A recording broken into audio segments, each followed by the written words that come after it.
공정과 상식이 통하는 나라, 요즘에 많이 듣게 되는 것 같은데요. 하지만 실제로 세상이 그렇게 돌아가는 건 아닌 것 같습니다. 범죄를 저지른 사람이 그에 합당한 벌을 받지 않고 어떻게든 법의 빈틈을 찾아서 빠져나가는 것을 보면 마음속에 분노가 일어날 때가 많이 있습니다. 하지만 그 사람들이 간과하는 것이 있다면 하나님은 그 모든 것을 다 보고 계시고 알고 계시다는 것입니다. 하나님이 세상에 넘치는 악을 왜 가만히 두고 보실까 생각되다가도 그래, 하나님이 때가 되면 다 심판하실 것이다 라고 하는 믿음이 있기 때문에 오늘을 인내하게 되는 것 같습니다. 오늘 본문을 이 같은 관점에서 보고자 합니다. 흉악한 죄를 범한 인간과 그에 대해서 하나님께서 어떻게 역사하시고 심판하시는지를 살펴보고자 합니다.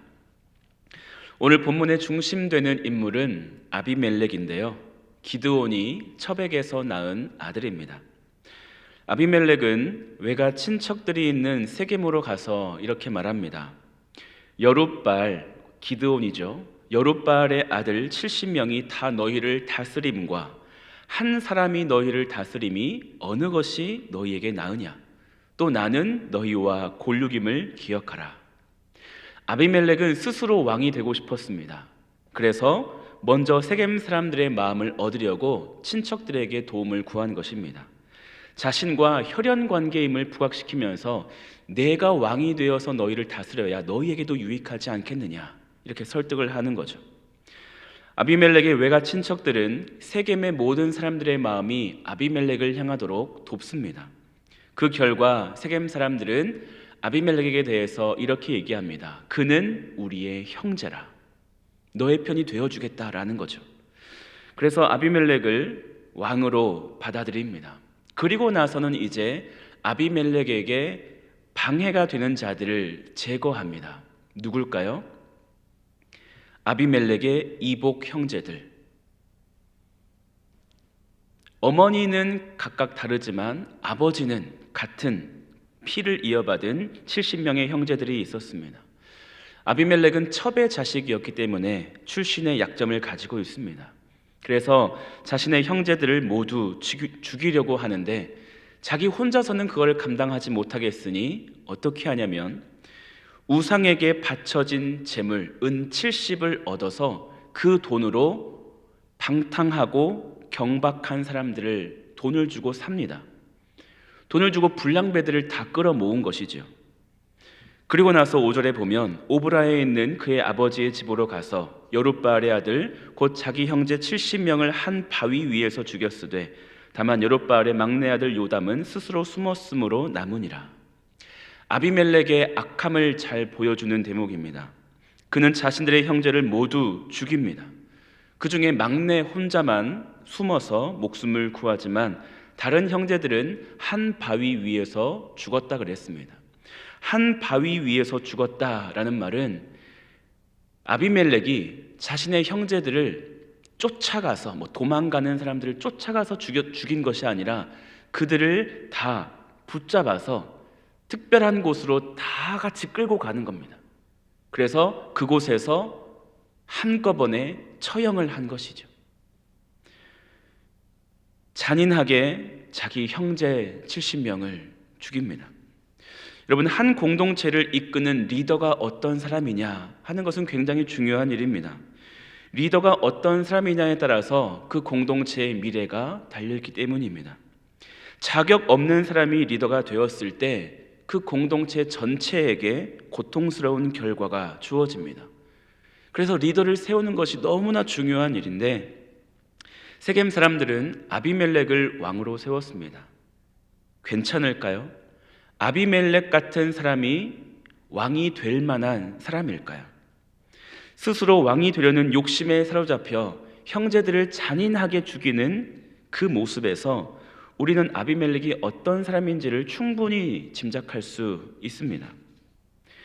이어지는 본문에 살아남은 기드온의 막내 아들 요담이 나오는데 그는 아비멜렉을 왕으로 삼은 세겜 사람들에게 목소리 높여 외칩니다. 먼저 세겜 사람들의 모습을 나무에 빗대어서 우화로 말을 하는데, 아비멜렉을 왕으로 세운 것이 얼마나 황당한 일인지를 꼬집어서 이야기하는 것입니다. 우화의 내용은 나무들이 자신들의 왕, 나무들의 왕을 찾는 이야기입니다. 먼저 세 종류의 나무가 나오는데 이스라엘에 재배되는 주된 나무들입니다. 감람나무, 무화과나무, 포도나무.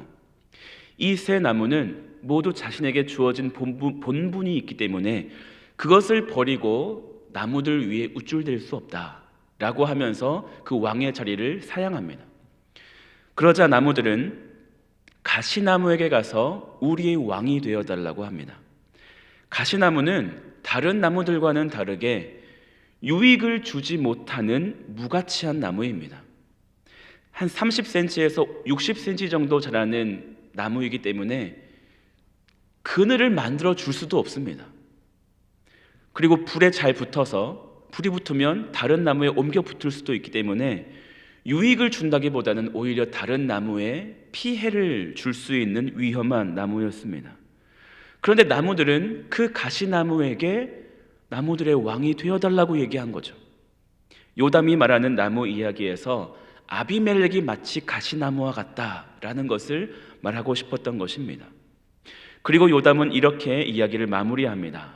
만일 아비멜렉을 너희 왕으로 삼은 것이 잘한 일이라면 너희가 아비멜렉의 통치로 복을 받을 것이지만, 만일 너희가 잘못한 선택이라면 너희와 아비멜렉은 마땅한 보응을 받을 것이다. 너희는 그에 의해서 불탈 것이고 그는 너희에 의해서 불탈 것이다. 아비멜렉과 세겜 사람들을 저주합니다. 그리고 나서 다시 도망가죠.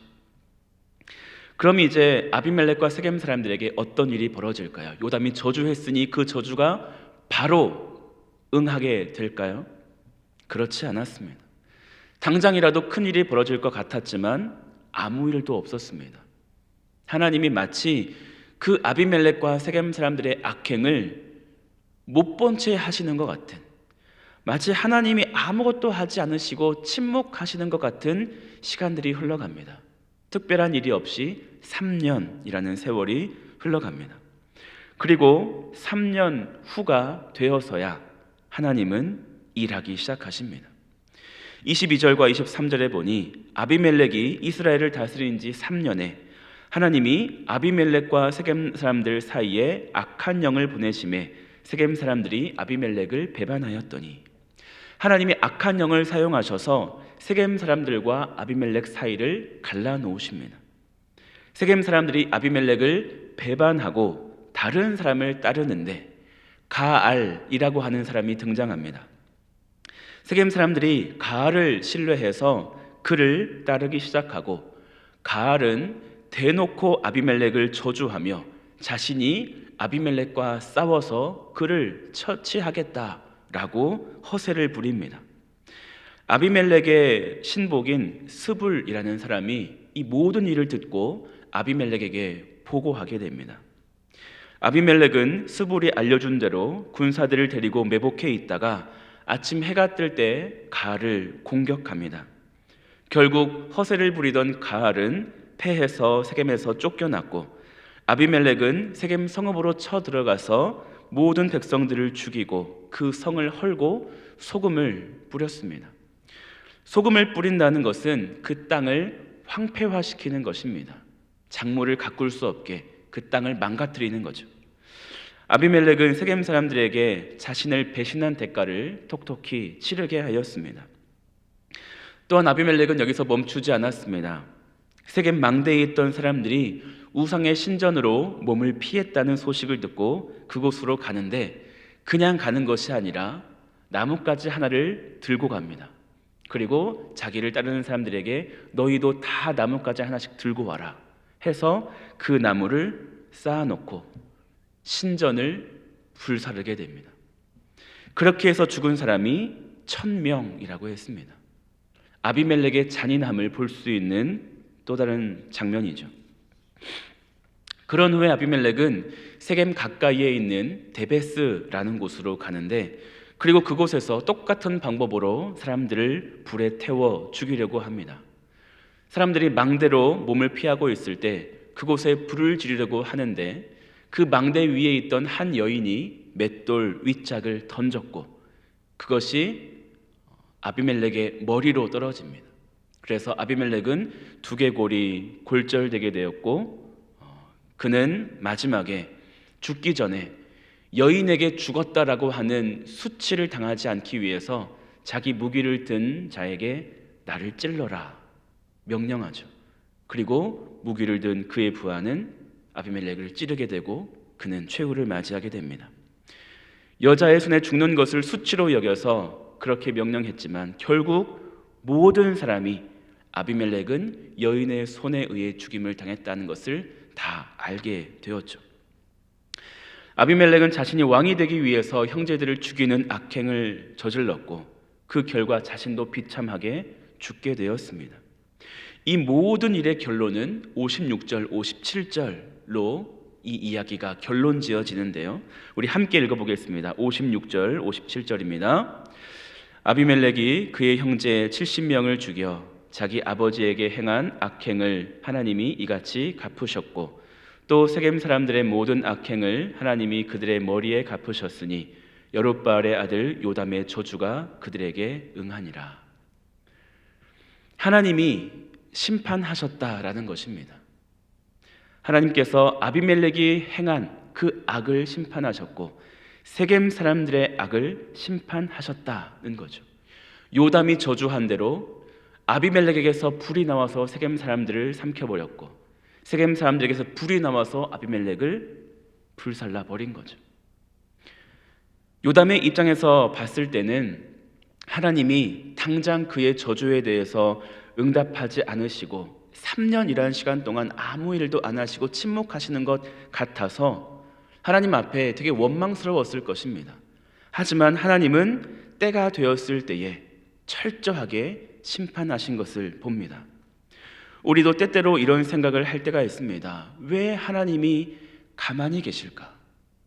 악한 사람들이 저렇게 판을 치고 있는데 왜 하나님은 그들을 가만히 두실까? 왜 심판하지 않으실까? 하나님께서 이 악에게 대해서 모르고 계신 것처럼 생각될 때가 있고 눈 감아 주시는 것처럼 생각될 때도 있습니다. 하지만 우리가 분명하게 기억해야 될 것은 하나님이 부재하시는 것 같아 보여도 하나님이 여전히 그의 뜻대로 행하시며 역사하시며 악에 대해서는 반드시 심판하신다는 것을 우리는 기억해야 됩니다. 아비멜렉이 악을 행하고 왕이 되어서 잘 되는 것처럼 보였지만 세겜 사람들이 아비멜렉을 도와 그들도 승승장구하는 것 같아 보였지만 하나님의 심판을 받게 되었습니다. 사람들이 거리낌 없이 악을 행하고 악을 반복해서 행하는 이유가 뭘까요? 내가 행하는 이 악이 숨겨질 수 있다. 아무 일도 일어나지 않는다. 심판이 없을 것이다. 라고 생각하기 때문에 반복해서 악을 저지르는 것입니다. 하지만 악에 대해서 분명하게 반드시 무시무시한 심판이 있다라는 것을 아는 사람이라면 그렇게 못하죠. 하나님이 반드시 심판하시기 때문에 또 우리는 어떻게 생각할 수 있냐면 세상 모든 악에 대해서 복수하고자 하는 마음을 내려놓을 수 있습니다. 왜냐하면 하나님이 반드시 심판하실 것이기 때문에 내가 그 악을 내가 복수하지 않아도 공의로우신 하나님이 반드시 때가 되면 심판하실 것이다 라고 하는 믿음이 있으면 인내할 수 있는 것입니다. 참을 수 있는 거죠. 다 하나님의 손에 맡겨드리는 것입니다. 그런데 그 사이에 우리가 답답함을 느낄 수는 있습니다. 왜요? 시간 차이가 있기 때문입니다. 내가 복수하고 싶은, 내가 그 악이 심판받기를 보기를 원하는 그 순간과 하나님이 그 심판을 행하시는 시간에 차이가 있기 때문에 때로 우리는 답답할 수 있습니다. 왜 가만히 계시지? 왜 빨리 심판하지 않으시지? 그런 답답함이 있을 수 있지만 우리는 믿음을 가지고 기다려야 하는 것입니다. 하나님의 때를 기다리고 하나님을 신뢰하다 보면 하나님은 불꽃 같은 눈으로 이 세상을 다 지켜보고 계시다가 반드시 때가 되어 심판하신다라는 것을 우리가 믿음으로 바라봐야 하겠습니다. 그 훗날 하나님 앞에 그 어떤 악도 변명하지 못할 것입니다. 하나님은 공의로운 심판자로서 완벽하게 심판하실 것이고 모든 악은 그 앞에서 굴복하며 떨며 후회하게 될 것입니다.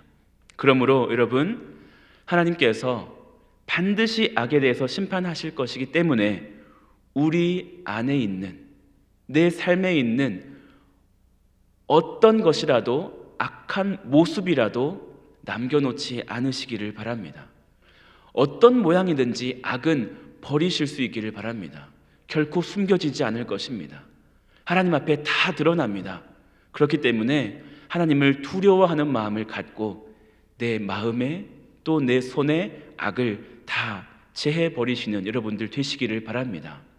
죄인이기 때문에 어쩔 수 없이 죄를 지을 때가 있겠지만 그때 숨겨두려고 하지 마시고 하나님 앞에 내어놓고 회개하시기를 바랍니다. 그러면 사랑이 많으신 하나님께서 이 악을 용서해 주실 것입니다. 다른 사람에게 대해서 복수하려는 마음 혹시 있으시다면 내가 두고 봐라, 가만히 두나 봐라, 내가 복수할 거야, 혹 이런 마음을 갖고 계신 어떤 대상이 있으시다면 하나님의 손에 맡겨드리시기를 바랍니다.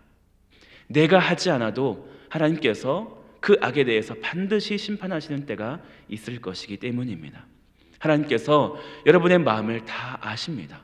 요담처럼 억울한 마음, 내 형제 70이 죽었는데 저 아비멜렉 내가 복수하고 싶은 하는 마음이 왜 없었겠습니까?